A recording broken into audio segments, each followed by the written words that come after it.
नमस्कार, मैं अंजना और आप देख रहे हैं ईश्वर इंडियन न्यूज। आइए रुक करते हैं आज की बड़ी खबर पर। वीरान पड़ी बैसन घाटी, बाजारों से रौनक गायब। पहलगाम हमले के 1 महीने बाद कैसे हैं हालात? पहाड़ों की ओर से निकले सूरज की किरणें चारों तरफ खड़े देवदार के पेड़ों से होकर जब पहलगाम में उगी मखमली घास पर पड़ती है तो ऐसा लगता है जैसे कालीन पर किसी ने चांदी के तार पिरो दिए हों। वादी के बीचों बीच बहने वाले लिदर दरिया की जल तरंग के साथ ही कोयल और बुलबुल के कानों में रस घोलने वाली मधुर आवाजों ने समा बांधा हुआ है। मेहमानों को मंदमस्त करने वाली पहलगाम की इस शोभा का दीदार करने वाला कोई नहीं है। बैसन आतंकी हमले के 30 दिन बाद भी यहाँ की हरियाली वादियां गुमसुम दिखाई पड़ती हैं और यह बहारें अब सूनी सी हो गई हैं। जागरण टीम ने हालात की पड़ताल की तो पाया कि होटल खाली है और रेस्टोरेंट के चूल्हे ठंडे पड़े हैं। दूर दूर तक सड़कों पर सन्नाटा पसरा है। जब यहाँ से कोई गाड़ी गुजरती है तो शोर जरूर सुनाई देती है, लेकिन कुछ पल में ही फिर सन्नाटा पसर जाता है। पहलगाम में पिछले 1 महीने से ऐसी ही स्थिति बनी हुई है। गत 22 अप्रैल दोपहर तक घाटी का नजारा ही कुछ और था। हर तरफ पर्यटक ही नजर आ रहे थे। Hotel, guest house full, restaurant व ढाबों पर चाय पानी पीने के लिए बारी का इंतजार करना पड़ता था। घुड़सवारी करने के लिए घोड़ा मुश्किल से मिलता था।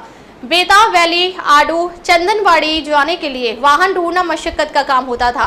दुकानदारों को खाना खाने तक की फुर्सत नहीं। लेकिन 22 अप्रैल दोपहर को आतंकियों ने बैसन हमले को अंजाम देकर न पहलगाम बल्कि पूरी घाटी को सूना बना दिया। आतंकी हमले के बाद से घाटी का पर्यटन उद्योग चरमरा गया है। पहलगाम, गुलमर्ग व सोनमर्ग समेत घाटी के अधिकांश पर्यटन स्थलों पर वीरानी छाई हुई है। इस स्थिति में पर्यटन उद्योग से जुड़े लोगों की आर्थिक स्थिति दयनीय हो गई है।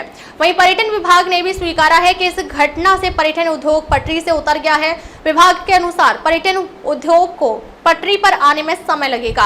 उन्होंने कहा कि पर्यटकों को फिर से घाटी की तरफ आकर्षित करने के लिए प्रयास किए जाएंगे। पहलगाम मुख्य मार्केट में स्थित टैक्सी के नजदीक बेंच पर बैठे लोगों से बातचीत करने पर पता चला कि उनमें से ही 2 वहीं पर टूरिस्ट टैक्सी चलाते थे, जबकि एक की पहलगाम मुख्य बाजार में कपड़ों की दुकान है। टैक्सी चालक रऊफ अहमद से जब पूछा गया कि वह यहाँ क्या कर रहे हैं तो वो मायूस हो गए और कहा कि अपनी तबाही का मातम मनाने के लिए हम लोग रोज यहाँ आते हैं।